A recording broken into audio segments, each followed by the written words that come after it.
자, 목차를 잠깐 보실까요? 목차를 열어보시겠습니다. 목차를 보시면 제1부 성경적인 바른 구원론이라는 부분과 두 번째 천국 복음이라는 부분, 세 번째 칼빈주의의 정체라는 세 부분으로 되어 있습니다. 그래서 천국 복음에 관하여서는 조경미 사모님 어디 가셨나? 칠판을 좀 이렇게 칠판을 좀 갖다 주세요. 천국 복음에 관하여서는 성경적인 바른 구원론 안에 포함시켜서 제가 강의할 겁니다. 그래서 첫 번째 강의와 두 번째 강의는 성경적인 바른 구원론에 관한 강의가 되겠습니다. 특별히 이제 이름을 이렇게 붙여봤는데요. 왜 회개가 천국 복음인가라는 제목으로 하게 될 것이고, 그 부분에 관하여서 제1부 보게 되면 7번부터 보면은 이신 칭의에 관한 이야기가 나옵니다. 그래서 7번, 8번, 9번이 칭의에 관한 얘기고요.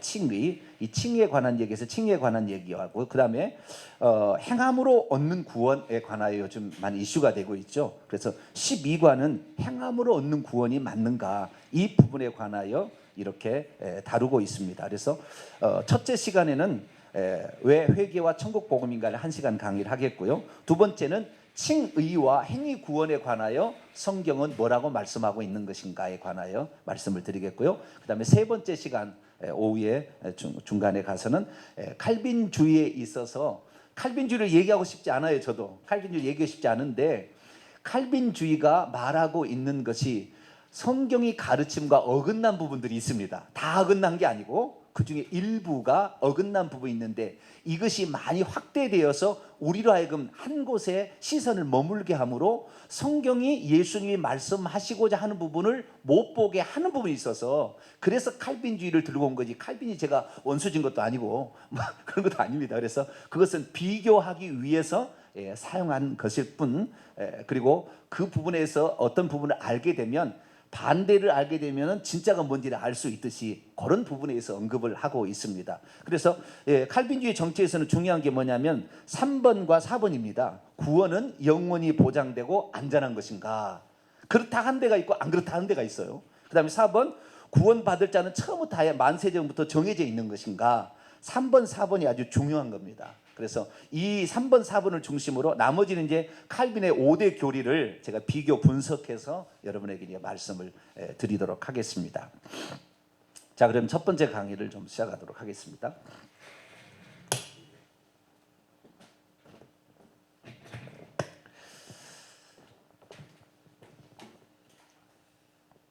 정말 죄송스럽네요. 목사님들 이렇게 모셔가지고 제가 한다는 게 죄송스럽습니다. 그럴까요? 네. 네. 네. 난 늘 어른들 앞에 미안한 마음이 있어가지고. 네. 자, 제가 이것을 회개라는 것이 천국 들어가게 한다는 것이 이제 아웃라인입니다. 회개를 해야 천국 들어간다. 우리는 그 동안에 믿음으로 천국 간다 이렇게 생각했잖아요. 믿음으로 칭의도 얻고 구원도 얻는다라고 이렇게 생각했는데, 제가 이제 말씀드리려고 하는 것은 믿음만으로서는 아니다라는 겁니다. 그래서 믿음이 아니라 회개가 들어가야 구원이 결국에 완성된다. 그래서 구원의 두 기둥은 믿음과 회개다라는 것을 말하려고 한 것입니다. 이 책을 쓴 것이. 그래서 이 회개가 얼마나 중요한 거에 대해서 첫 번째 강의에서 이제 중점적으로 다루도록 하겠습니다. 그러면 제가 왜 이 책을 쓰게 되었고 또 이런 부분에 연구를 하게 되었는가를 제가 좀 말씀을 드리겠습니다. 제가 교회를 2007년에 개척을 했습니다. 여기에다가 개척을 했습니다. 개척을 해가지고, 근데 여기다 개척하기 전에 2007년 1월 31일 날 동탄 일기 신도시가 시작이 되었어요. 입주가 시작이 되었습니다. 그래서 여기를 시범 다은마을이라고 그러는데, 이 시범 다은마을에 입주가 시작이 되었죠. 그래서 제가 다양한 공부를 해왔습니다. 가장 먼저 했던 것이 김기동 베레아부터 공부를 하기 시작했습니다. 제 스승님이 가르쳐줬는데, 제 스승님이 누구냐면 이상관 목사님이라고, 생명의 성령의 법쌤이라, 우리 장영철 목사님 잘 아시는 그런 분이세요. 이상관 목사님이라는 분의 제가 1대 제자입니다. 1호 제자. 그래서 그 목사님한테 이제 배우기 시작한 것이 김기동 베레아를 알아야 된다 그러시더라고요. 그래서 그때부터 이제 김기동 베레아, 그 다음에 또 알려면은 위트니스 워치만 일을 알아야 된다 하더라고요. 그래서 그 부분에 관해서도 공부를 하기 시작하고, 그래서 공부를 하기 시작했습니다. 그래서 유광수 다락방, 뭐 나중에 G12, D12까지 다 공부가 있지 않습니까? 그래서 뭐 오카노 목사님 제자 훈련, 사육 훈련, 모든 훈련, 심지어 순전한 나드에서 하는 이런 그 신사도 빈야드 운동, 그 다음에 누굽니까 저기 요즘엔 큰 믿음 교회 아니라고 무슨 교회라고 그러죠? 네, 변수구 목사님께도 저하고 교제를 했습니다. 변수구 목사님도 찾아가서 제가 이렇게 알아보고, 왜 그러냐면은 제가 목회를 감당하게 되는데 제가 모르는 영역이 있으면 안 될 것 같더라고요. 제가 목회를 하는데 두 가지는 알아야 된다. 최소한 성경에 대해서는 정확히 알고 있어야 된다라는 또 하나 한 것과, 실제 현장 속에서 어떻게 하고 있는 것인가, 어떤 사람들이 어떻길래 사람들 그게 몰리는 것인가를 알아야 되겠다 해가지고 두 가지를 이제 공부를 쭉 하게 되었습니다. 오래됐습니다. 그래서 쭉 공부를 하면서 이렇게 공부를 하게 됐는데, 결국에 제가 개척을 하게 될 때는 저희 신대원에 같은 경우 우리 신대원 동기 목사님이 두 분 지금 와 계시는데, 제가 상당히 열정이 있는 목사님으로 기억을 하고 계시더라고요. 이게 저 나름대로 열정을 가지고 이렇게 있었죠. 그러더니 저희 그 신대원 동기의 천보영 목사님이라고 지금 80세인데요. 호주에 계시는 분이 있어요. 근데 그분이 장차 교회를 개척하게 되면은 정 목사 당신은 개척해야 될 것 같아. 당신 같아서 개척해야 돼라고 저한테 얘기를 하더라고요. 그래서 제가 장신대에 있으면서 750명 기수사의 사생회장을 하게 됐는데, 제가 3학년이면서 사생회장을 한 것은 처음이었어요. 왜냐하면은 신앙의 열정도 있고 새벽기도도 열심히 하고 뭐 있으니까 자네가 해야 되겠어라고 얘기를 해가지고 제가 이제 장신대에서 이런 일을 했거든요. 그래서 제 나름대로 개척하게 하면 잘 될 것이다라고 생각했지만 부교육자 생활을 하지 아니하고 단독 목회를 하게 되면 아랫사람들의 고충을 모를 것이다. 그래서 제가 5년은 최소한 부교육자 생활을 해야 되겠다라고 생각을 했습니다. 그러나 10년 이상 가까이 했지만 좌우지간 이 부교육자 생활을 하게 되고, 그래서 나름대로 모든 훈련들을 다 마치게 되니까 이제는 개척해야 되겠다 해서 저는 일산명성교회라고 일산명성교회 부목사로 있다가 여기를 개척해 왔습니다. 그래서 이 개척에 왔는데 2007년 1월 31일부터 입주가 시작이 됐는데 이 상가는 아직 입주가 안 되는 거예요. 입주가. 그러니까 중공검사가 떨어지지 않았죠. 이 주변에 있는 종교 시설을 할 수 있는 교회가 13개가 있는데 여기도 전혀 안 들어오고 그런 상태였기 때문에 요이동하면 나는 잘할 수 있을 거다. 왜? 훈련을 다 받았으니까 라고 생각을 한 거예요. 그래서 이제 시작을 했죠. 그런데 시작할 수가 없으니까 321동 여 앞에 포스코 더샵이라는 아파트가 있습니다. 거기에 103호에다가 1층에다 개척을 했습니다. 요즘에 아파트는 달리 무슨 번호를 누르고 들어가야 됩니다. 그런데 이 포스코 더샵 아파트는 다른 것이 그 중앙으로 번호를 안 누르고 들고 옆에 101호, 102호 이런 식으로 되는 건데는 바로 들어가게 돼 있어요. 바로 들어가게. 그래서 예배 드리기가 좋습니다. 그래서 일부러 103호에다가 1층에다가 얻어가지고 했는데 한 4개월 하니까 40명이 모였어요. 이 아파트에서 했는데. 그래서 여기 준공하면 빨리 들어가자 해서 그때 2007년 7월 달에 여기에 이제 들어오게 됐죠. 최초로 우리 이 제일포대 건물에 제가 들어오게 됐죠. 그래서 한 1년도 안 됐어요. 1년 안 됐는데 120명이 모인 거예요. 작년이 120명이. 그래서 이건 하나님께서 더 큰 데로 가라고 빨리 지금 확장해서 가야 되겠다 해가지고 하는데 몇 번의 밖으로 나가려는 시도가 실패가 되었습니다. 안 됐어요. 이렇게. 그래서 이 건물 3층에다가 2배 되는 것을 이제 교회를 얻어가지고 이렇게 교회를 하게 되었어요. 그런데 희한하게 그때부터 이제 2년이 텀으로 신도시는 이사 간다는 걸 몰랐어요. 그 다음에 2년이 되면 종교 시설이 딱 들어오게 되면 그 다음부터는 개척교회 사람이 안 온다는 걸 몰랐어요. 제가 여기에서 개척하고 있을 때 가장 많이 올 때는 21명이 왔어요. 새신자가 매주에 21명이 여기 미어터지게 온 거예요. 처음에는. 왜냐하면 교회가 없으니까. 가장 먼저 입주했으니까. 그래서 엄청 많이 왔어요. 그래서 남은 사람들이 이제 한 120명가량 이렇게 남은 거죠. 그래서 목회가 되는 모양이다 라고 했는데 2년 텀으로 이 아파트 전세가 33평이 9천만 원에 1,000만 원짜리가 뻥튀기해서 2억 4천, 2억 5천까지 올라가는 거예요. 계속 올라가는 거예요. 그러니까 여기에 다른 데로 다 이사를 가버려요. 이사를 가버려. 요즘 사람들은 평생 자기의 교회라고 생각을 않고 이사를 가버리는 거죠. 그러니까 그리고 그 다음에 새로운 사람들은 대형 교회, 이제 종교부지 교회만 순례를 하고 개척회는 안 하는 겁니다. 이런 상가교회는 아예 그냥 발을 안 딛는 거예요. 그러니까 계속 숫자가 줄어들더라고요. 그래서 뭐 120명, 100명, 80명, 70명까지 줄어든 거예요. 안 되겠다. 그래서 다시 우리 가자. 왜냐하면은 이 3층에다 얻을 때 저희 교회가 이제 교회 건물이 아니니까 이 3층을 얻을 때 한 달에 440만 원 월세를 줬어요. 그러니 뭐 감당이 안 되더라고요. 부교육자 2명을 쓰고 하니까 한 달에 나간 비용이 1,100만 원 이렇게 나가서 숫자가 푹푹 줄어든 거예요.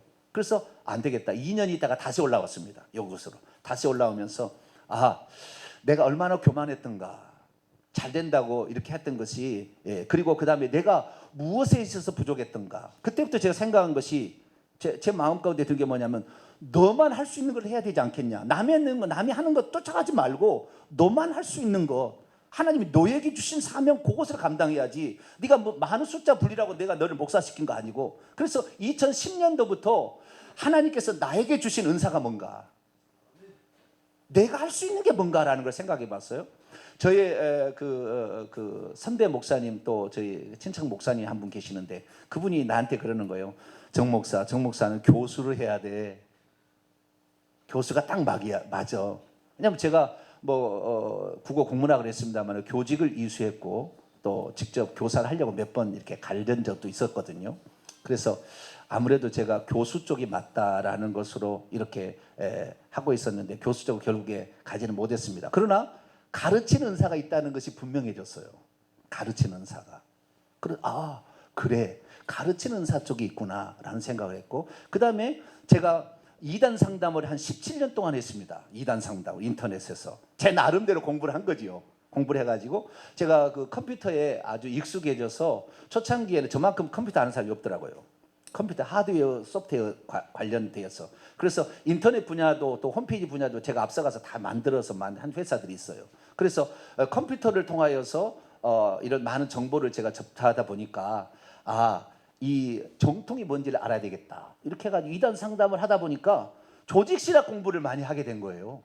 조직신학 공부를. 왜냐하면 정통이 뭔지 2단이 뭔지 알려면 정통을 알아야 되잖아요. 그래서 나름대로 조직신학 공부를 막 했어요. 그래서 조직신학 공부를 하니까 뭐 신론, 일관론, 뭐 그리스도론, 뭐 성령론에서 종말론까지 쭉 공부를 나름대로 다 한 거예요.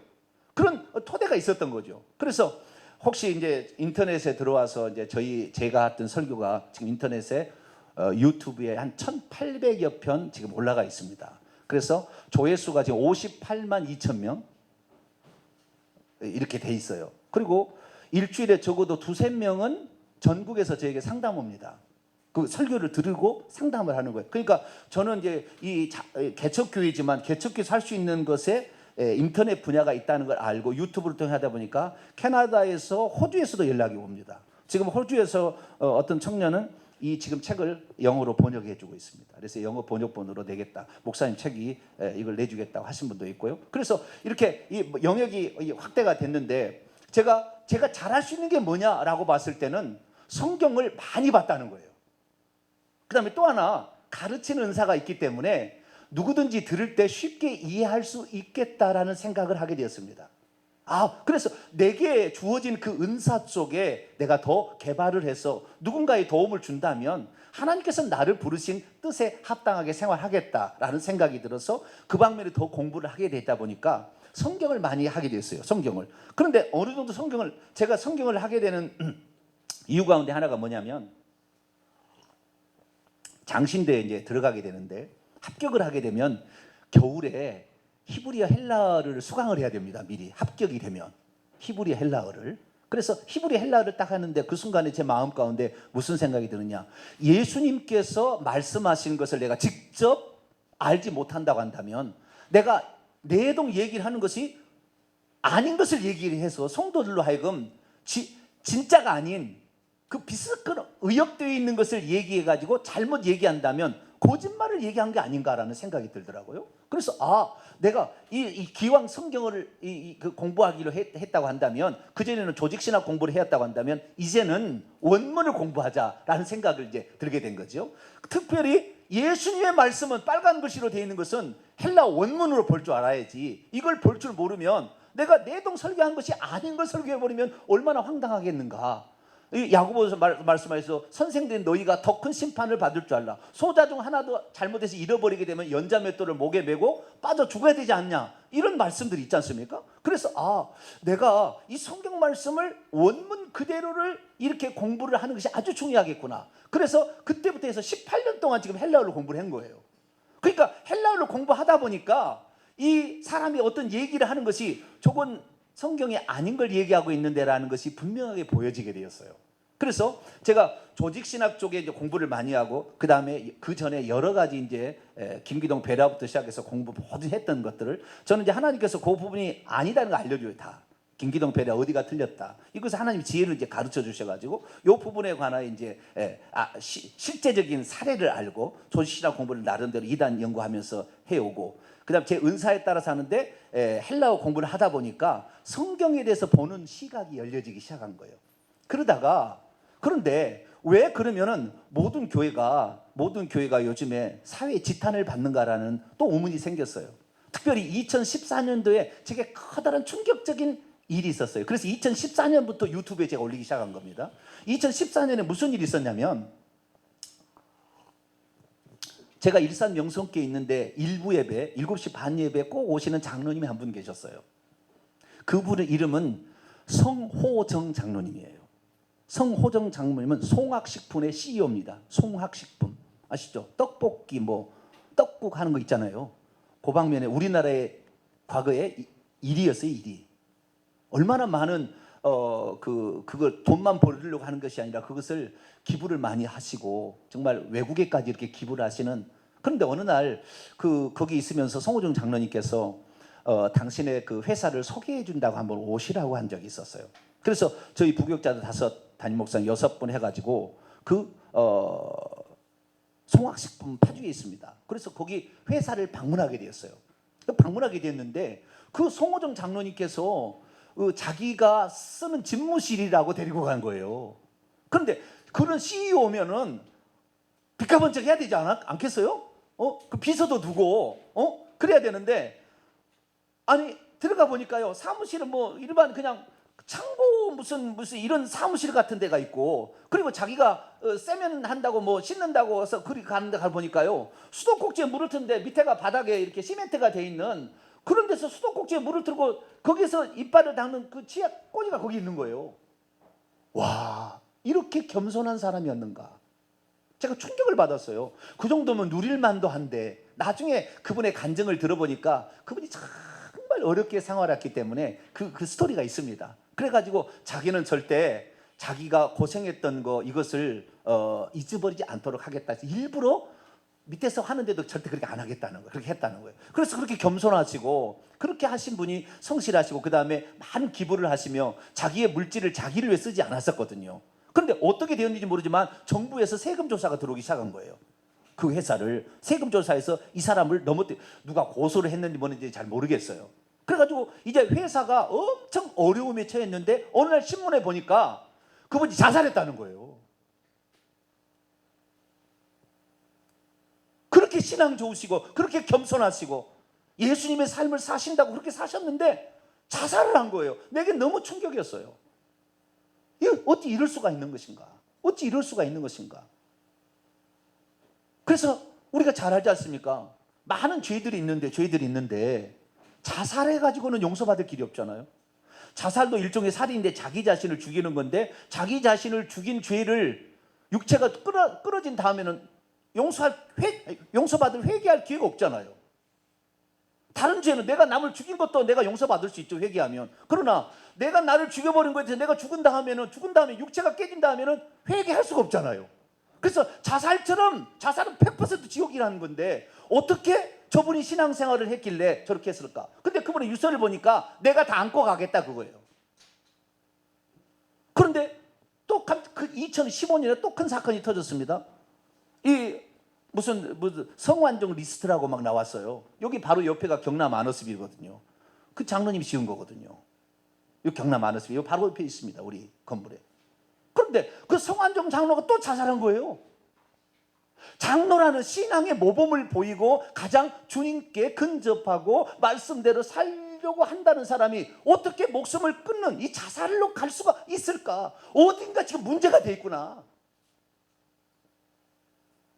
이러면 안 되지. 이러면 뭔가가 지금 구원론에 관해 잘못 생각하구나. 자살해도 괜찮다는 생각이 지금 있으니까 자살하지 않겠는가. 그래서 이거 뭔가 잘못되었다. 그런데 뭐 사회 지탄에 서울 사랑교회 부목사는 여자들 치마를 이렇게 촬영하고 다니고, 그 다음에 뭐 대형교회 목사는 여자를 몇 명을 건드렸다니 지금도 어떤 대형교회에서는 분란이 나서 막 난리가 나고, 그래서 온갖 목사님들이 어디에다 돈을 갖다 꼬부쳐 놨다느니 뭘 했다느니 수많은 것으로 이 목사님들과 일반 사회에 모범을 보여야 될 장로와 목사들이 엄청난 많은 부정부패와 그 다음에 그 말할 수 없는 도덕적인 타락에 휩쓸리고 있다는 거죠. 그럼 이것이 무엇 때문에 그런 것인가? 모든 사람 다 그래야 되는가? 여기에 뭔가 문제가 있다. 그래서 제가 그 문제가 근원이 뭐가 찾아봤더니 이 생각인 거예요. 나는 구원을 받았고, 그렇기 때문에 나는 한번 예수 그리스도를 믿어서 구원을 받았으니까 나의 구원은 흔들림 없어. 내가 십자가를 지고 나 자살하는 것은 내가 십자가를 지고 가는 것이지 이것이 지옥 갈 일이 아니야 라고 생각이 들어가지 않았을까 라는 생각을 하면서 그때부터 우리가 구원론의 문제에 있어서 뭔가 지금 틀어져 있구나. 그래서 이 구원론에 관한 부분을 다시 한번 성경이 뭐라고 얘기하는데, 특별히 저는 이제 헬라 원문을 하니까 예수 그리스도께서는 뭐라고 했고 예수님의 가르침을 받았던 사도들은 과연 뭐라고 이것을 얘기했을까를 집중적으로 연구하기 시작했습니다. 그래서 제가 쓴 이 책은 신학자들의 얘기를 쓰지 않았습니다. 신학자들의 어떤 논리를 쓰지 않았어요. 오직 성경만 갖고 얘기해놨어요. 나중에 읽어보시면 압니다. 오직 성경만 갖고 얘기했습니다. 이 성경만 갖고 얘기를 하니까 이 성경에 답이 있는 거죠. 예수님 말씀과 사도들의 가르침에 답이 있었는데, 우리는 어떤 신학자들이나 교단 교리나 여기에 이미 교육을 받다 보니까 거기에 딱 마음이 고정돼 있어가지고 성경에 말씀하고 있는 것, 예수님의 말씀하고 있는 부분에 대해서는 그냥 간과해버리고 그 논리를 한번 세운 걸 가지고 꾸준히 달려가는 거예요. 그런데 그 논리가 만약에 한 번 구원 영원 구원, 좀 더 아니라고 제가 얘기할 겁니다. 한 번 구원 영원한 구원이다. 내가 한 번 믿어서 구원을 받았으면 나는 완전히 구원을 받은 것이다. 하나님은 어찌하든 간에 나를 내가 혹시 잘못하면 나를 회초리를 때려서라도 나를 반드시 구원시킬 거니까 내가 지금 이렇게 살아도 문제없어 라고 생각하는 이 사상적 구조가 결국에 사람들의 자신의 영혼의 문제를 쉽게 생각하는 그 일로 갔겠구나. 그래서 성경을 이제 연구하기 시작한 거죠. 그래서 성경을 더 보기 시작한 겁니다. 그래서 성경에 나와 있는 구원론이 무엇인가라는 것을 이제 제가 한 600여 편 그 글을 아티클이 있습니다. 제가 쓴 게. 제가 국어 국문학과를 되다 보니까 글 쓰는 데는 그렇게 어려움이 없어요. 그러다 보니 글을 한 600여 편인데 그 중에서 구원론에 관한 25개 아티클만 빼서 여기다 책을 낸 겁니다. 그리고 작년에 이제 종교개혁 500주년 기념이니까 작년에 500주년 2017년 1517년이니까 그래서 500주년 기념으로 책을 내자 해서 이제 책이 나온 것입니다. 자, 그래서 제가 이게 그럼 뭐가 문제인가 했을 때 많은 사람들이 구원론에 있어서 잘못된 구원론을 가지고 있다 보면 쉽게 자살할 수도 있고 죄를 지어도 그것을 심각하게 생각지 않을 수도 있겠다. 그럼 어떻게 해야 사람은 진짜 구원을 받는 것인가? 무엇이 구원을 성경에서 말하고 있는 것인가? 라는 부분에 집중하지 않을 수가 없었어요. 그래서 예수님께서는 뭐라고 얘기했는가? 종교개혁자들은 무엇을 실수했는가? 종교개혁자들이 보기는 봤대. 그때는 잠깐의 등불처럼 빛났지만 500년이 지난 시점에 봤을 때 그들이 가지고 있는 실력은 조그만 거예요. 그들이 나중에 연구해 보니까요, 이 종교개혁 시대에는 배자가 나오는 헬라어 사본을 했는데 그다 소문자 사본들입니다. 근데 소문자 사본은 이 만세 전 예정론 구원이나 이런 것을 지지해 주는 사본이에요.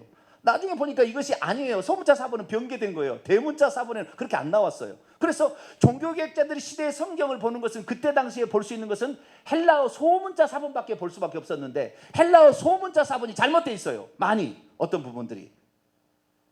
그래서 쉽게 말해서 칼빈이나 루터는 당연히 헬라어가 그것이 잘못되다고 생각했는데 아직까지 그때는 대문자 사본이 이 세상에 발견되지 않은 시대입니다. 그러니까 대문자 사본이 없고 소문자 헬라 사본밖에 없으니까 당연히 이게 맞겠지 따라갔지만 사실은 아닌 거예요. 내가 세 번째 얘기할 거예요. 얼마나 우리가 잘못된 헬라어 소문자 사본을 알고 있었는가. 거기에 따라서 우리가 교리가 정립이 되었는가를 알게 될 거예요. 그래서 이게 지금 엄청나게 좀 잘못됐구나. 그러면 성경에서 말하는 거, 우리의 구원은 사도 바울이 구원론을 가르친다고 그걸 따라가면 안 되잖아요. 사도 바울도 성령의 감동으로 쓴 거지만 그도 하나님의 사람이지만 예수님의 가르침을 뛰어넘을 수 없는 거예요. 그런데 우리가 구원론 하면 무조건 이신칭의 구원론이잖아요. 우리가 믿음으로써 의롭다함을 얻고 의롭다운 사람은 영화롭게 되고 영화롭게 되면 나중에 천국까지 들어간다.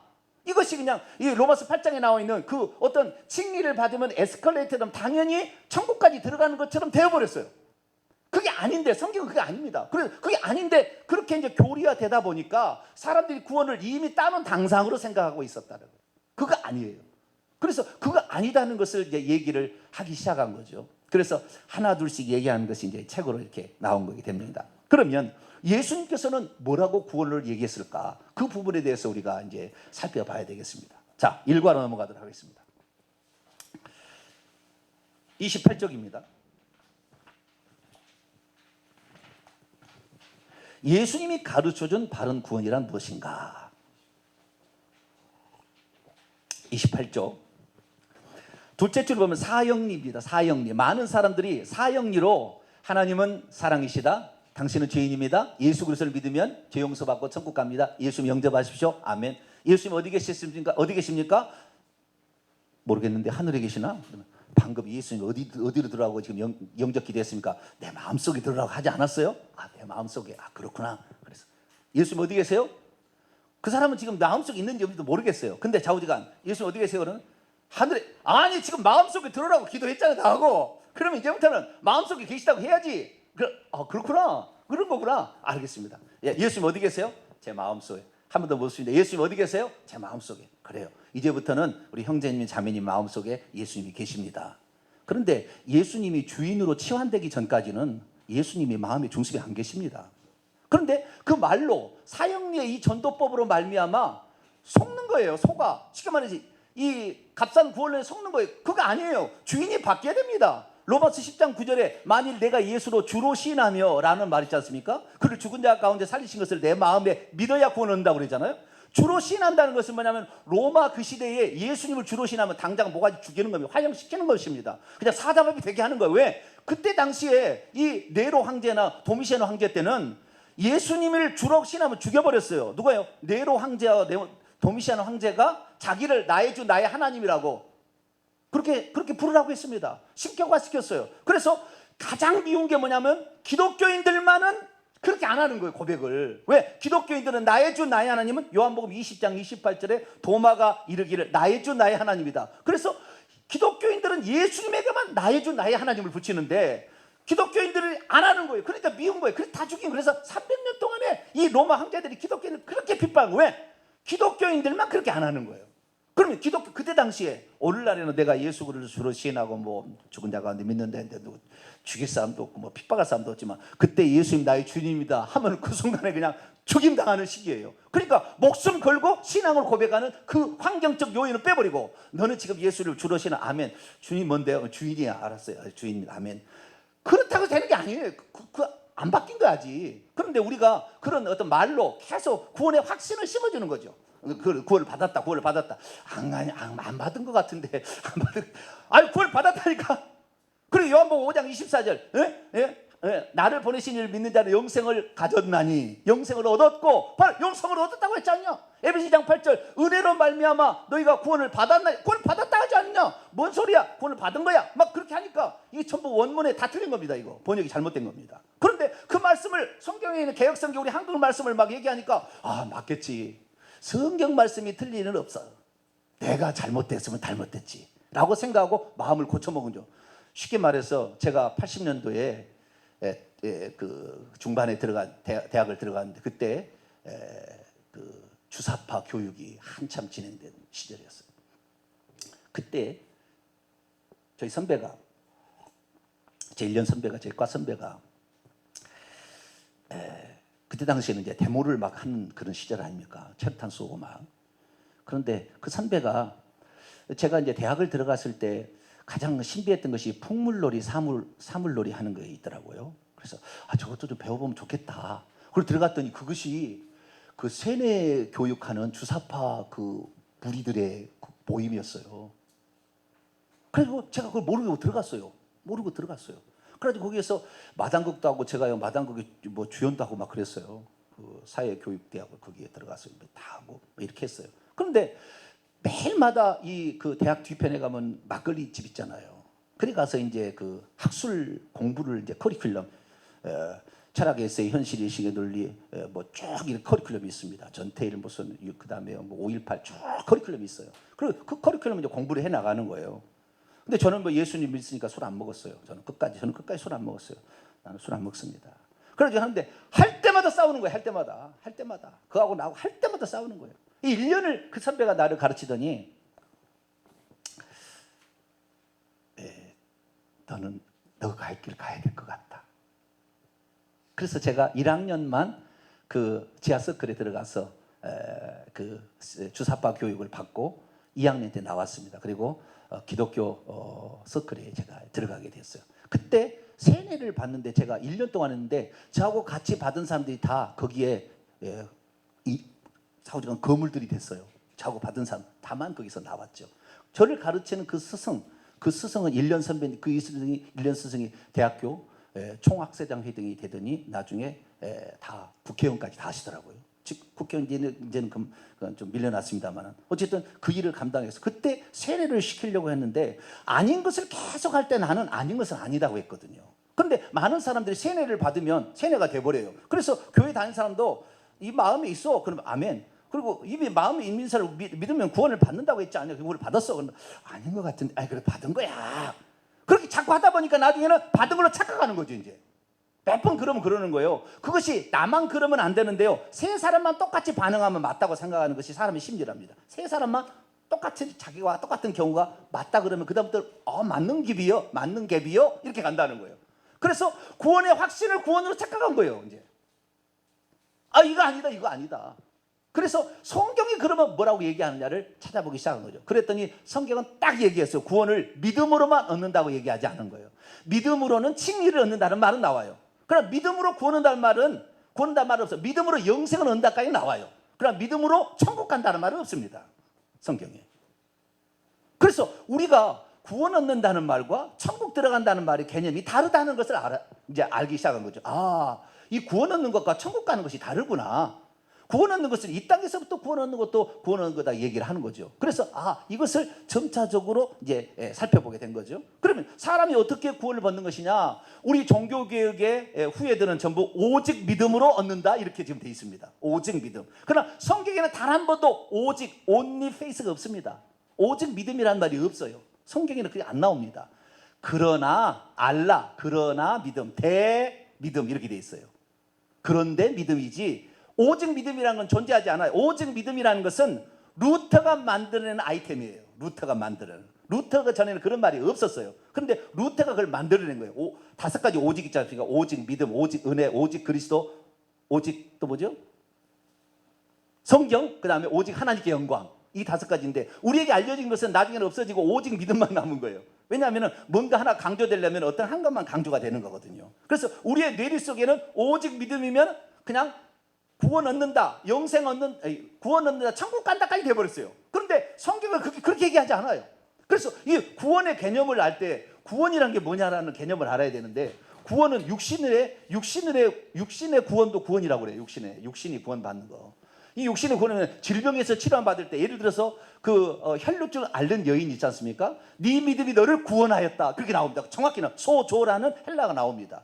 그래서 이 육신이 질병에서 치유를 받아도 구원을 받은 겁니다. 그 다음에 귀신을 떠나갈 때 네 딸이 구원을 받았다. 그렇게 함으로써 그 귀신 들린 딸이 귀신 나간 것도 구원이라고 얘기하는 거예요. 그래서 귀신으로부터 해방을 받는 것도 구원이라고도 말이 나오고 그 다음에 물에 빠져 죽을 사람을 살려줄 때도 구원을 받았다고 마태복음 10장에 보면은 베드로가 빠지려고 할 때 그때도 구원을 받았다고 얘기하거든요. 그러니까 구원이라는 개념은 광범위한 개념입니다. 육신이 어떤 어떤 죽음의 상태로 가다가 이렇게 건짐을 받은 거, 구출을 받는 것을 그냥 구원이라고 하는 거죠. 근데 이 구원이라는 개념 속에는 내 영혼이 천국에 들어가는 구원도 포함되어 있는 겁니다. 그러니까 구원이라는 게 어마어마한 큰 개념이에요. 성경에서 어마어마한 큰 개념을 쓰고 있는데 사도 바울이 로마서에서 믿으면 구원을 받는다므로 신학적 개념으로 그걸 끌고 들어왔어요. 그래서 이 구원은 천국에 가는 것을 구원인 것처럼 이렇게 말을 하고 있는 거죠. 그러나 예수님께서는 그렇게 얘기 안 했어요. 구원이라는 것은 다양한 방면에 귀신을 쫓겨나도 구원이고, 질병에서 나아도 구원이고, 물에 빠질 사람이 다시 살려내는 것도 구원이에요. 그래서 여러 가지 구원이 당연히 있는 것입니다. 그 중에서 하나가 영혼이 이 세상에 나중에 불못이 되는데 영혼이 이 불못을 떠나서 천국에 들어가는 것도 구원인 거죠. 그러니까 구원은 광범위한 개념입니다. 그런데 우리의 궁극적인 구원은 뭐냐? 우리의 궁극적인 구원은 뭐예요? 영혼이 천국에 들어가는 거죠. 영혼이 천국에 들어가요. 내가 아무리 여기서 구원을 받았어요. 예를 들어서 내가 기도를 해가지고 병에 고침을 받았어요. 예를 들어서 암병에 걸렸는데 고침을 받았어요. 그런데 죽어서 지옥 갔다. 그 사람 구원 못 얻은 거잖아요, 결국에. 그러니까 구원의 궁극적인 목표요, 구원의 가장 완성적인 표현은 영혼이 천국에 들어가야 이것이 구원인 거죠. 그러나 육체가 구원 얻는 것도 구원이라고 성경이 말하니까 우리는 그렇게 써요. 그러나 우리가 신학적 표현을 쓴다면 사실 영혼이 천국에 들어가야 구원인 겁니다. 그래서 사도 바울은 처음에 로마서를 쓸 때는 그냥 구원이라는 것을 여러 가지 방면에 썼지만 나중에 자기가 죽을 때는, 이 사도 바울은 성경을 보게 되면 처음에는 자기가 예수 그리스도께서 재림하심으로 우주의 종말이 올 줄 알았어요. 그래서 재림에 대해서 데살로니가 전후서가 제일 먼저 쓴 성경이 아닙니까? 거기에 보면 재림에 대해서 막 엄청 의금합니다. 그냥 많은 사람이 재림할 거라고 생각해요. 근데 나중에 자기가 일생을 그 사명을 다 마치고 이제 죽을 나이가 되었을 때 65세 정도 됐죠. 그때 죽을 나이가 되었을 때 그때 자기가 돌아보면서 구원이라는 것을 뭐라고 얘기를 하죠. 자, 디모데후서를 한번 볼까요? 디모데후서 4장. 그때 이 구원을 이렇게 얘기합니다. 바울이 디모데후서 4장 18절.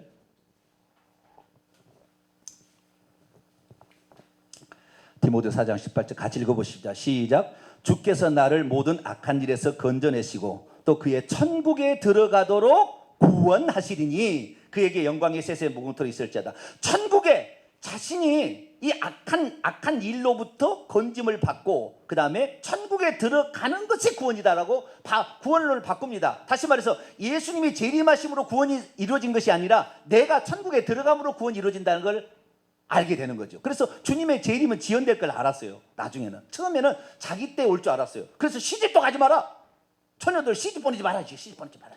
왜? 주님 임박한 지금 재림이 가까웠는데 환난을 인하여서 그거 보면 안 돼. 그 다 잘못된 거잖아요. 그러니까 그때 당시에는 맞는 거였어요. 그것이. 그러나 나중에 보니까 이게 아니었다라고 해서 자기의 구원관을 고치는 겁니다. 어떻게 고치느냐? 내 영혼이 천국에 들어가야 구원이다. 그런데 이것이 뭐냐? 사도 바울의 구원론이 아니고 이것이 예수님이 가르쳐준 구원의 방법이었다는 겁니다. 자, 마태복음 4장을 볼까요? 마태복음 4장 17절입니다. 마태복음 4장 17절 읽습니다. 시작. 이때부터 예수께서 비로소 전파 이르시되 회개하라 천국이 가까웠느니라 하시니라. 자, 여기 보면은 천국에 들어가려면은 뭘 해야 된다? 예수님 뭘 강조합니까? 회개를 강조하고 있어요. 그런데 우리는 사도 바울에 의해서 로마서 갈라디아서 연구하면 매번 이신칭의가 구원 받은 것처럼 이신칭의는 구원의 시작점입니다. 이제 구원을 요입동에서 딱 이신칭이라고 외적인 옷만 갈아입은 거 아니에요? 속에는 아직 안 바뀌었고 성화는 아직 안 이루어진 거 아닙니까? 그래서 외적인 옷을 갈아입어서 내가 의롭다고 칭함을 받은 상태일 뿐이지 구원을 완성된 게 아니거든요. 그런데 이신칭의가 구원의 완성처럼 얘기를 해버리고 당신 예수 그리스도를 믿지? 그럼 당신은 예수 그리스도의 의가 당신에게 전가되었어. 전가된 의가 바로 의야. 너의 의로운 것이 아니라 예수 그리스도의 의로 구원을 받는 거야. 그것이 잘못된 거예요. 자, 로마서 5장을 볼까요? 제가 두서없이 얘기합니다만 따라오시기 바랍니다. 로마서 5장 1절 읽습니다. 시작. 그러므로 우리가 믿음으로 의롭다함을 받았으니 우리 주 예수 그리스도로 말미암아 하나님과 화평을 이루다. 자, 믿음으로 의롭다함을 받았다겠죠. 9절 보세요.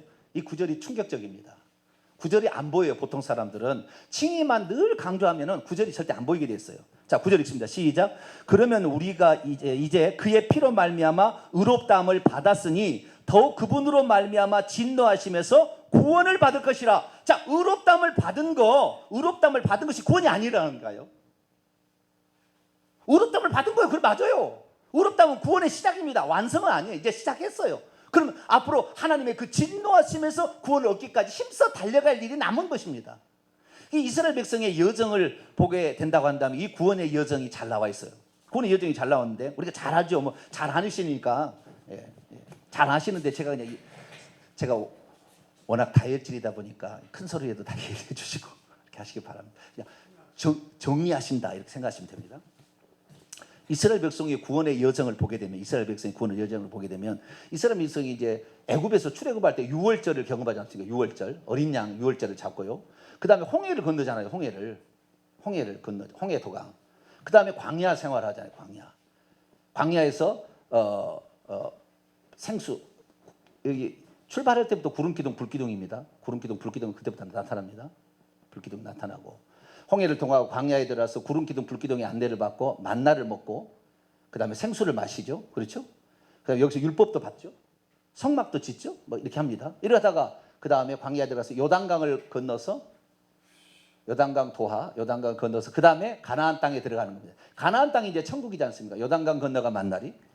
그러니까 사람의 구원이 유월절을 말미암아 예수 그리스도의 그 피로 말미암아 칭의를 얻는 것은 구원의 시작이에요. 이제 시작했어요. 예수의 피로 말미암아 내가 안 죽는 거지. 뭐 내가 안 죽는 게 뭐가 있겠어요? 당장 죽어야지. 근데 예수 그리스도의 피 어린 양의 유월절 피로 우리가 죄 없다라고 덮었어요. 덮어버린 거죠. 그래서 우리가 죄는 있지만 죄가 없다고 한 거지요. 그러니까 이 구원의 칭의라는 거, 예수 그리스도의 의의 옷을 입는 거, 이것으로 말미암아 우리가 의롭다고 칭을 받는 것은 구원의 시작이죠. 홍해 도강은 뭡니까? 이 홍해 도강은 세례라고 이제 얘기를 하잖아요. 보통 세례를 받는다. 그런데 사실은 더 큰 의미는 뭐냐면은 여기에 애굽의 군대와 바로를 수장시키는 거지 않습니까? 그러니까 만약에 유월절만 해가지고 만약에 이스라엘 백성이 나왔다 한다면 여전히 저것들은 뭡니까? 도망친 자를 뭐라고 그러죠? 죄인인데.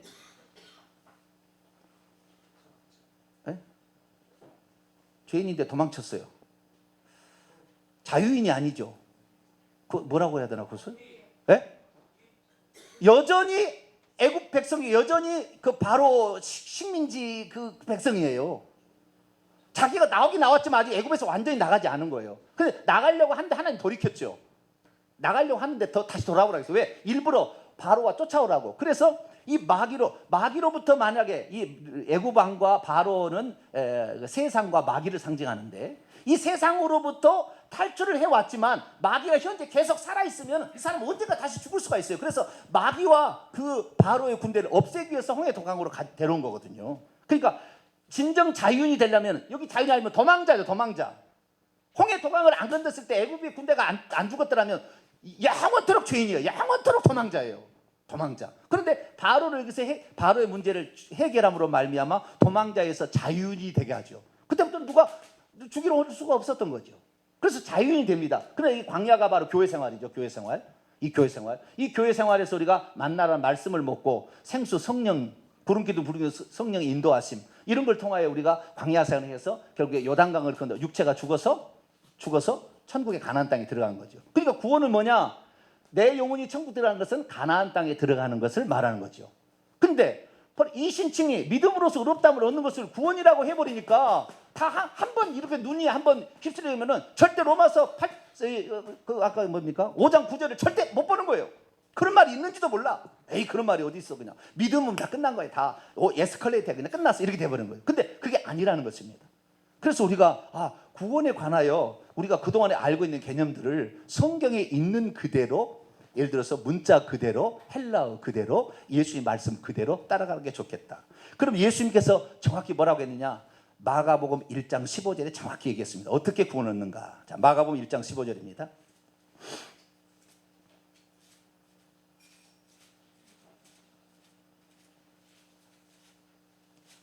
마가복음 1장 15절. 이화시 집사님 물 좀 갖다 주세요. 읽습니다. 시작. 이르시되 때가 찼고 하나님의 나라가 가까이 왔으니 회개하고 복음을 믿으라 하시니라. 복음을 믿어야 되고요, 회개해야 하나님 나라에 들어가는 겁니다. 그러니까 하나님 나라에 들어가려면 믿음만, 복음만 믿는 게 아니라고요. 그럼 복음이 뭐냐? 자, 로마서 1장입니다. 복음. 저는 성경으로만 얘기합니다. 어디 신학자 얘기 안 합니다. 신학자들은 비교할 때만 제가 얘기할 뿐입니다. 모르는 게 아닙니다. 그러나 비교할 때만 얘기하겠고요. 자, 로마서 1장 2절 4절까지가 복음이 뭔지가 나옵니다. 읽습니다. 시작. 이 복음은 하나님이 선지자를 통하여 그의 아들에 관하여 성경에 미리 약속하신 것이라. 그의 아들에 관하여 말하면 육신으로는 다윗의 혈통으로 나셨고 성경의 영으로서는 죽은 자 가운데서 부활하사 능력으로 하나님의 아들로 선포되었으니 곧 우리 주 예수 그리스도. 복음의 핵심은 예수 그리스도예요. 그 예수 그리스도가 구약의 선지자들을 통하여 오신다고 4,000년 동안 350가지 이상 예언되어졌어요. 그래서 그 예언된, 오시겠다고 약속된 그분을 메시아라고 부릅니다.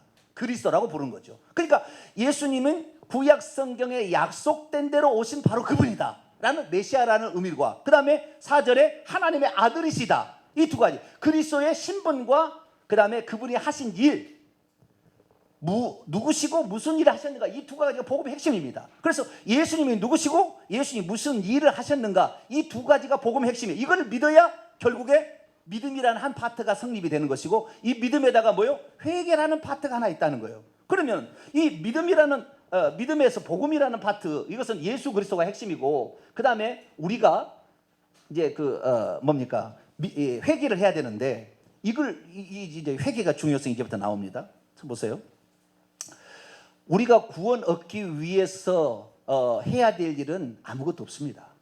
하나님이 다 해주시는 거예요.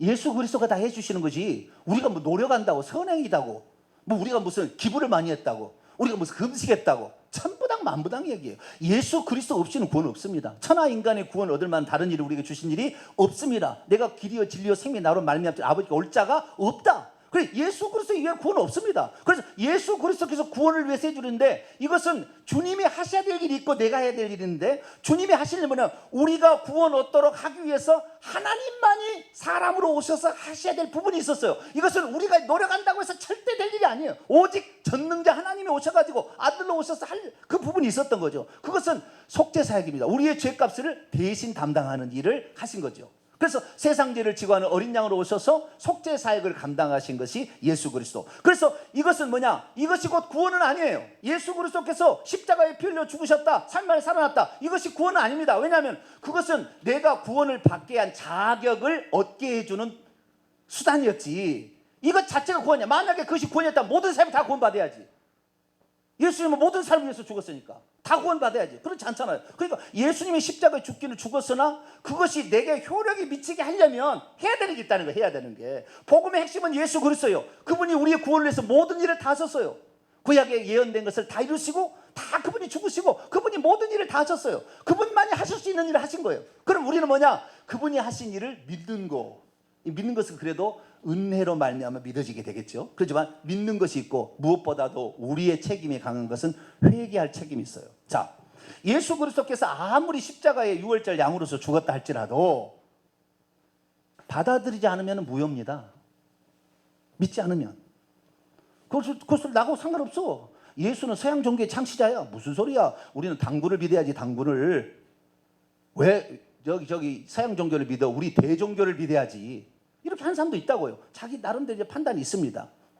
그 미국에 그런 예화가 있는데요. 미국의 대통령이 어느 날 그 청원을 받았다는 거예요. 사람들로부터 청원을. 아무개 자기 동네에 사는 어떤 청년이 있는데, 이 청년이 사람을 죽였는데, 그 죽이는 것이 진짜 뭐 잘못돼서 한 게 아니라 어떻게 잘못돼가지고 잘한 거예요. 그래서 너무나 억울하게 감옥에 갇혔고 평생 이제 그 감옥에 살게 된 거예요. 그래서 감형을 좀 해달라라는 청원을 해줬어요. 그래서 그 대통령, 미국 대통령이 그 청원을 받고 얘기를 들어보니까, 아, 이건 진짜 억울하네. 이 청년 아니면은 그 집안도 힘들고 담들겠구만. 내가 가서 그 형량만 감수해달라고 했는데, 내가 대통령 특권 있잖아요. 사면 특권이. 그래서 사면을 하겠다 생각하고 사면장을 써가지고 그 사람을 한번 만나러 갔다는 거예요. 그래서 그 사람 만나가지고 얼마나 힘든가 물어봐서 왜 이렇게 그랬더니 우리가 이렇게 있다. 그런데 그 대통령이 그랬어요. 자네에 대한 이야기를 내가 다 들었네. 자네 동네 사람들이 청혼을 했어. 내가 들어보니까 자네가 참 억울하겠구만. 그래서 내가 대통령의 사면의 자격으로 자네를 석방해 주겠네 그랬어요. 그랬더니 그 청년이 아유 저는 아닙니다. 어쨌든 간에 나는 사람을 죽였고 나는 이 벌을 받아야 되는 것이지 나는 그러니까 나는 이 벌을 받겠습니다. 나는 안 나가겠습니다. 사면권을 가지고 갔는데도 그걸 안 받아주니까 결국에 그 사람은 거기 그에 속에 있었다는 거예요. 못 나오 대통령이 해준다고 해도 안 받겠다는데 어떻게 안 받겠다는데. 인간이 하나님 형상과 모양대로 지은 그 형상 중에 가장 큰 것이 자유의지 아닙니까? 선택할 수 있는 거. 이것이 이제 칼빈의 또는 루터의 자유의지 이론하고 노예의지라는 충돌이 됩니다. 이게 이제 신학적으로 많이 나오는 거예요. 그런데 인간에게 최소한의 자유의지가 있는데 그 자유의지가 없다면 뭐라고 믿으라고 했어요? 다 믿게 해버리지. 뭐라고 회개하고 해서 회개 다 시켜버리지 다. 하나님이 전능자가 뭘 못해요? 우리가 해야 될 부분이 있는 거죠. 우리가 해야 돼. 그것이 행위가 아닙니다. 어떤 사람은 그래요. 제가 회개야 믿음만이 아니라 회개야 천국 갑니다 라고 얘기를 했더니 회개를 외치면 행위 구원론자라고 나한테 정의철 어떤 사람이 나한테 얘기를 하더라고요. 그래서 루터가 회개를 행위 구원이라고 했습니까? 칼빈이 언제 회개하는 것을 행위 구원이라고 했습니까? 성경에 회개를 언제 행위라고 얘기한 적이 어디 있냐고 내가 얘기했어요. 어디에 나왔냐고. 어디에. 성경으로 얘기하셔야지. 자기가 마음대로 자기가 누굴 정죄하려고 뭘 하려고 그렇게 하면 안 되죠. 그렇게 하면 안 되죠. 어디에 회개하는 것을 행위라고 말한 적이 어디가 있어요? 행위 구원론이라는 건 다른 게 아닙니다. 예수 그리스도 없이도 자기 자유의지로 선행을 해서 천국 가겠다는 거예요. 그런 지옥 가죠. 그놈들은 어떻게 지가 자기 죄를 용서할 수 있어요? 죄된 번성을 어떻게 이길 수가 있으며 우는 사자처럼 마귀가 집어 삼키기를 타는데 어떻게 이길 수 있어요? 주 예수 그리스도 그분 때문에 우리가 이기는 거죠. 할렐루야. 그분 때문에 안 되는 거예요. 그분만 통하여서 되는 거예요. 그래서 회개라는 것은 행위가 아닙니다. 우리가 예수님이 이렇게 하셨는데 우리 이 예수님의 구원을 위한 모든 일을 하셨는데 이것이 내 것 되게 하려면 최소한 믿는다고 표시를 해야 될 거 아니에요? 그 다음에 이것이 효력이 있으려면 죄인을 위해서 죽었으니까 자기가 죄인이라는 걸 깨닫지 못하고 자기의 죄를 회개하지 않는 자는 자기가 죄인인지 모르는 사람은 예수님이 십자가에서 천번 만번을 죽었어도 효력 없습니다. 왜? 나는 죄인이 아닌데? 왜 세상 사람이 예수 안 믿습니까? 나는 의로운데 나는 저기 감옥 갈 죄 안 지었으니까 나는 죄인이 아니다. 그러니까 예수님 필요 없는 거죠. 내가 지은 죄가 죄인이라는 걸 알고 이 죄값이 지옥에 떨어지는 형벌이라는 것을 알게 되니까 그러면 어찌할꼬? 그것을 하나님께서 대신 오셔서 하셨다라는 걸 믿으면 네가 벌 안 받. 그래서 믿는 거 아닙니까? 그러니까 이 회개라는 것은 우리가 예수 그리스도 이루는 그 구원의 근거를 내 것으로 만들려면 믿음의 표현과 더불어서 회개를 해야 된다는 거예요. 그리고 예수님께서 어떻게요? 회개하라. 여기 회개하라는 것은 현재 명령법 능동태입니다. 헬라어로 보면 동사 현재 명령법 능동태예요. 이게 무슨 말이냐면 헬라어는 명령법이 두 가지가 있어요. 헬라어는 하나는 과거 명령법이 있고 하나는 현재 명령법이 있습니다. 두 가지가 나와요. 과거 명령법은 이 어느 나라 언어에도 없는 법입니다. 과거 명령법이 어디 있어요? 그러니까 이 현재 명령법은 뭐 그래도 말이 되지만 과거 명령법은 아예 말이 안 되는 말이에요. 과거를 어떻게 명령하냐 이렇게 되는 건데 아니에요. 문법으로 나온 거지. 그러니까 과거 명령법이라는 건 어떤 것을 문법화시킨 것이지 과거를 명령한다는 건 아닙니다. 그럼 뭐냐? 과거 명령법이 있고 현재 명령법인데 현재 명령법은 계속해서라는 현재 행위를 반복하고 계속성과 반복성이 있을 때는 현재 명령법을 쓰고 그 다음에 단호하게 어떤 끊어버려야 되겠고 뭐 결단이죠. 단호하게 단회성 또는 그 한 번으로 끝내야 될 것은 과거 명령법을 쓰는 거예요. 근데 예수님께서 회개하라 천국에 가까웠다 했을 때 이때 회개하라는 현재 명령법을 쓰고 있어. 회개는 계속해야 된다는 거예요. 많은 사람이 어떻게 생각하냐면 사형리를 통해 예수님을 영접할 때 주여 나는 죄인입니다. 예수님께서 내 죄를 죽어서 감사합니다. 예수님 지금 내 마음속에 들어오세요. 그때 한번 회개했다고 이것이 영원 무궁토록 유효한 것처럼 착각하고 있는 거예요. 회개는 계속해야 되는 것이지 한 번에 해서 영원토록 유효한 게 아닙니다. 그런데도 그것을 회개라는 것을 영원토록 유효한 것으로 착각을 하는 거죠. 왜? 목사님들이 그렇게 가르치니까. 당신은 예수 그리스도를 믿습니까? 회개했습니까? 당신은 하나님 자녀입니다. 이렇게 해주니까 자녀가 아닌 것 같은데. 아니 자녀라니까. 좀 이따 얘기하겠습니다. 뭐 구절들이 이제 됩니다. 그 구원의 확신을 주는 구절들을 갖다 대요 이제. 그게 얼마나 헬라어로 틀렸는지 지금 나중에 얘기해 드릴게요. 그걸 얘기하니까 그렇구나. 그렇구나. 이게 세뇌되는 거예요. 결국에 그 사람 구원받지도 않았는데 구원받은 것으로 되어 있으니까 죽어서 지옥 간다는 사람이 엄청 많다는 거잖아요. 결국 죽어서 땅을 치며 통곡한다잖아요. 네가 그렇게 안 가르쳤으면 나는 지옥에 안 올 수 있었는데 나는 네 말만 믿었다. 이 세상에 제가 봤을 때요, 평신도가 목사님 말씀하는데 목사님 말씀 틀렸다고 대항하는 사람 없어요. 제가 이렇게 목회자 세미나를 이렇게 이 많은 돈을 들여가면서 하는 것은 뭐냐, 우리 목회자들에게 성경이 있는 그대로로 봐야 된다는 이 시각 하나만 알려줘도 목사님들은 다 공부할 수 있으니까 얼마든지 다 대학원 나오시고 다 하셨잖아요. 그렇기 때문에 얼마든지 할 수가 있어요. 그래서 그거 방법만 이런 것이 있구나 라는 사실을 깨닫고 가셔서 열심히 이제 일평생 우리가 목회하셔야 될 분들이고 성경을 연구해야 되고, 그래서 성경이 저는 그래요. 이 성경은 저는 이 전공책이다 생각합니다. 뭐라고요? 전공책. 찬송어는 뭐냐? 부전공책이다 이렇게 생각하는 거예요. 예? 그래서 저는요, 이 찬송 하나를 불러도 얼마나 정성스럽게 부르는지 몰라요. 우리 성도들 다 알아요. 이 찬송은 곡조 있는 기도 아닙니까?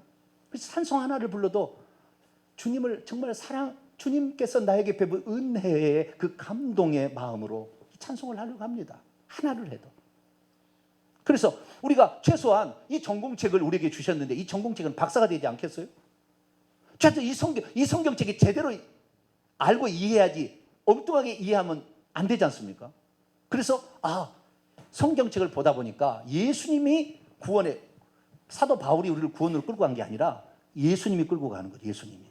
그러니까 예수님이 뭐라고 얘기했는지를 봐야 돼요. 이신칭이요 믿음으로만 의롭다고 사도 바울은 얘기했어요. 그런데 예수님은 믿음으로만 의롭다고 얘기하지 않습니다. 이 두 번째 시간에 얘기하겠습니다. 예수님은 믿음과 회개라고 정확히 얘기합니다. 다 나옵니다. 그래서 우리가 예수님의 말씀을 제쳐놓고 그 밑에 있는 제자의 말을 막 따라가려고 그래요. 제자를. 그 제자는 어떤 특수한 상황 속에서 그렇게 얘기하자면 안 되는 상황이 있었어요. 반대 급부를 얘기하려다 보니까 이걸 더 얘기할 수밖에 없는 상황이 있어요. 그래서 그걸 강조하다 보니까 얘기를 못한 거예요. 다시 말해서 우리가 보세요. 사도 바울이 회개를 얼마나 얘기했을 것 같아요? 사도 바울이 쓴 14개 성경, 15개 성경책에 회개란 말이 몇 번 나올 것 같습니까? 몇 번 안 나와요. 몇 번, 10번도 안 나와요. 안 나와요. 회개가 아예 안 나와요. 사도 바울에 있어서 회개는 성화예요. 성화. 성령의 인도를 따라서 자기를 십자가에 못 박혀 죽이고 옛사람을 십자가에 못 박혀 죽이고 성령의 인도를 따라가는 이쪽을 강조하는 거예요. 그러지 회개가 안 나옵니다. 거의. 그냥 부수적으로 잠깐 스쳐가는 것이 나와요. 그러니까 이 사도 바울은 회개를 거의 놓쳤다고 봐야 되는데 종교개혁자들의 루터나 칼빈은 전부 지금 로마서 갈라디아서 바울의 신학을 가지고 종교개혁 틀을 만든 거예요. 그것도 소문자 사본 변개된 것을 가지고 예수의 말씀을 변개시킨 것을 가지고 교리를 만들었어요. 그러다 보니까 오직 믿음, 만세전 예정론이 진짜인 줄 알고 이제 가는 거예요. 근데 예수님 그렇게 얘기 안 했거든요. 예수님이 언제 개인한테 만세전 예정 너 돼 있다고 얘기한 적이 있어요? 없어요. 그런 말 없습니다. 단 한 건도 없어요. 제가 만세전에 그 사람 구원하기로 예정했었다. 그리고 찾아오시면 제가 1,000만 원을 드리겠습니다. 1,000만 원. 그런 말이 없습니다.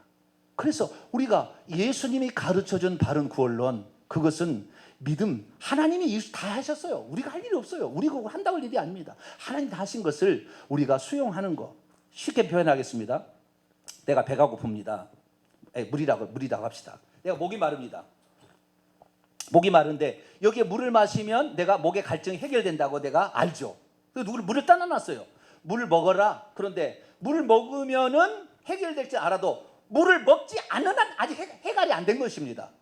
그 똑같은 거예요. 예수님이 구원을 다 이뤄놨어요. 다. 예수님은 완벽한 구원입니다. 단번에 완전한 속죄 제사를 이뤘어요. 그래서 그분은 다 이뤄놨는데 이것이 내 것 되게 하려면 최소한 예의가 있어야 될 거 아니에요. 최소한 예의가. 그 물을 떠먹는 것은 내가 해야 되는 거죠.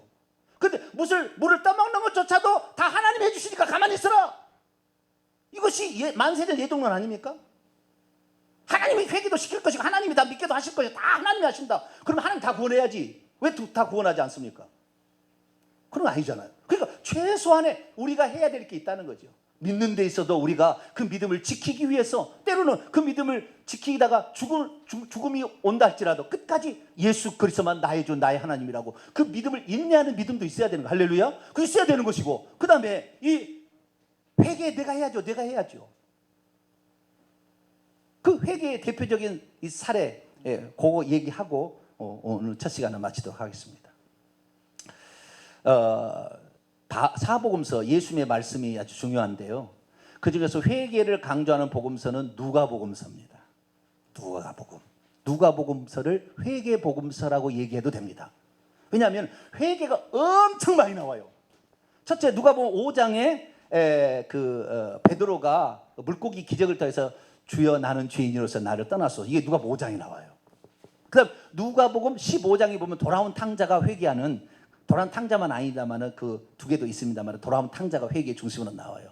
그 다음에 18장에 가면 바리새인과 세리의 기도가 나옵니다. 바리새인과 세리의 기도. 이 바리새인과 세리의 기도, 세리가 주여 죄 나를 용서하소서 그런 말이 나와요. 그 다음에 19장에 가면 삭개오 나와. 삭개오가 회개하는 그 행동의 변화에 회개에 강조되는 부분입니다. 그래서 그 나오고, 그 다음에 23장에 가면 한편 그 강도가 오른편 강도인 것으로 추정이 되는데, 그가 마지막에 회개하고 자기 죄인됨을 인정하고 예수님을 시인해서 천국이 있다는 걸 믿고 낙원에 들어가게 해달라 해가지고 천국 들어가는 그 장면. 그래서 누가복음은 온통 회개가 그냥 중심으로 이렇게 나오고 있어요. 그런데 그 중에서 실제가 있고 비유가 있습니다. 실제가 있고 비유가 있어요. 그러면 예수님께서 왜 실제의 사건이 아닌 어떤 비유를 들어줄까를 한 번은 생각해 봐야 돼요. 비유가 있고 실제가 있는 거예요. 아시겠죠? 그 중에서 이 누가복음 15장에 나오는 돌아온 탕자는 비유라고 나와 있습니까? 실제라고 나와 있습니까? 비유로 가라사대. 비유라고 딱 돼 있어요. 비유입니다, 비유. 그러니까 그건 실제가 아니에요. 자, 그러면 예수님께서 왜 실제 이야기를 하지 왜 비유를 얘기했을까요? 실제 사건들은 다 얘기를 못하니까 비유를 들어서 얘기함으로 완전히 얘기해 주시려고 하시는 거예요. 그리고 이 비유는 영적으로 그것을 알아듣기를 원하는 겸손한 사람에는 그 비유가 들어오게 되지만, 완악하고 교만한 사람은 아무리 들어도 비유를 이해하지 못하게 되어 있어요. 마태복음 13장에 나와요. 그 비유를 들으신 이유가 나오는데, 그런데 이 누가복음 15장에 나오는 돌아온 탕자의 비유는 비유예요, 비유. 그러니까 회개가 뭔지를 우리에게 가르쳐 주려고 일부러 하나님이 만들어내신 이야기입니다. 그 만드는 이야기를 보세요. 거기 보게 되면, 자, 하나님은 이제 아버지로 나오고, 둘째 아들은 이제 죄인으로 나오고, 좀 더 나가게 되면 첫째 아들은 유대인이고 둘째 아들은 이방이잖아요. 자, 우리가 이 둘째 아들인데, 둘째 아들이 아버지 곁을 떠났다가 나중에 화랑방탕하다가 다 날리고, 그러다가 돼지 주염 열매 하다가 너무 힘들어가지고 우리 아버지 집에는 품꾼들도 먹는 것이 풍족한데 나는 여기서 굶어 죽겠구나 생각을 해가지고 거기서 마음의 작정을 하죠. 그래서 스스로 돌이키라고 딱 나와요. 스스로 돌이켜. 아버지가 돌이켜준 게 아니고 스스로 돌이켜.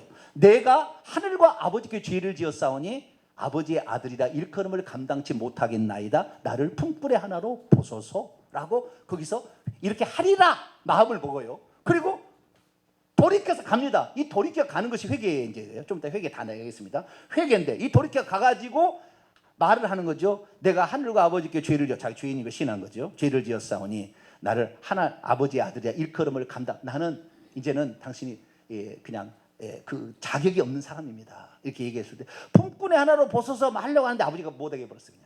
그거 봐보세요. 품꾼의 하나는 뭐 얘기입니까? 앞에 작정할 때는 연습을 많이 했는데 여기 갖고는 안 돼. 품꾼의 하나는 말을 못했어요. 그냥 아들아 그냥 끝나버렸어요. 그냥 거기 나와요. 근데 거기 보게 되면, 자, 여기서 아버지는 하나님인데 하나님이 그 아들을 회개케 하기 위해서 사람을 보냈나요?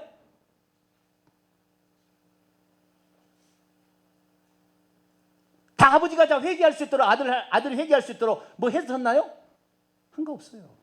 아버지가 할 수 있는 것은 그가 돌아왔을 때 그를 회복시켜주고 용서해 주시는 것, 그것을 아버지가 기다리고 있었어요. 둘째 아들이 할 일이 뭐냐? 회개하고 돌이켜가는 것은 우리의 몫인 거예요. 결국에 그 말씀은 그거예요. 우리의 몫이지, 회개는 우리의 몫이지, 하나님이 회개시켜줄 때까지 기다리면 안 돼요. 만세전 예정령 민 사람은 하나님이 성도의 견일이기 때문에 하나님께서 반드시 그 사람의 영혼 한 번 구원, 영혼을 구하니까 그 사람 회개를 시켜서 천국 데려갈 거라 이렇게 얘기하는데 그게 아닙니다. 자기가 처지를 살펴보고 이것이 죄구나라고 생각되면 겸손히 고백하고 아버지께로 돌아가는 것, 돌이켜서 아버지께 가서 아버지의 초우를 받아들이는 것, 이것이 회개인 거죠. 그래서 회개라는 것은 인간의 책임이 상당히 많이 있다. 물론 이런 회개할 모든 마음, 믿는 모든 마음은 하나님이 은혜를 주셔야 되는 거죠. 특별히 이 아버지께서 이 아들이 빨리 돌아오도록 하기 위해서 한 것은 없어요. 그러나 기근이 내렸다고 얘기합니다. 기근이 더 환난에 더 심각하게 태워서 하나님을 더 찾을 수 있도록 기근이 내렸다. 그래서 환경적인 안배를 하나님이 해주십니다. 그래서 우리가 회개를 하지 않으면 하나님께서 환경적 안배를 통하여 질병으로 역사하든지 뭘로 역사하든지 해가지고 우리가 빨리 회개할 수 있도록 하나님이 역사하는 것이지만 하나님이 대신 회개해 주지 않는 거죠. 회개는 우리가 해야 될 몫이다, 이렇게 말하고 있는 것이죠. 그래서 이제 두 번째 시간에는 이 회개에서 좀 더 얘기하고 칭의와 그 다음에 뭡니까 행위를 통한 구원이 성경하고 약간 어긋났다, 이 얘기를 계속 하도록 하겠습니다. 기도하겠습니다. 거룩하신 하나님, 감사합니다. 예수 그리스도께서 가르쳐준 구원론이 뭔가, 종교개혁자들이 놓쳐버렸던 회개, 사도 바울도 거의 약화시켜서 사도 바울의 책만 연구한 사람은 절대 깨달을 수 없는 영역, 그러나 예수님은 그렇게 강조했던 그 부분이 바로 회개라는 부분, 우리가 죄를 회개하기만 하면 용서받을 수 있다는 이 사실을 다시 한번 성경을 통하여 정확히 알아서 모든 성도들 하여금 회개케 하는 사역을 잘 감당하는 우리 목사님 될 수 있도록 도와주옵소서. 예수님의 이름으로 기도하옵나이다. 아멘.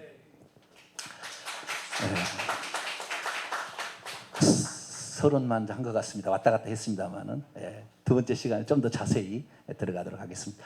12시인데요. 1시까지 식사가 되겠습니다. 식사는 밖에 나가시면 이게 뷔페식으로 이렇게 준비가 됐으니까요. 식사하시되 장소는 유아실, 그다음에 뒤편에 의자가 책상 이렇게 있습니다. 거기가 그냥 복도에 있습니다. 그래서 자유스럽게 앉으셔서 이렇게 서로 담소 나누시며 하시고 1시에 모이도록 하겠습니다.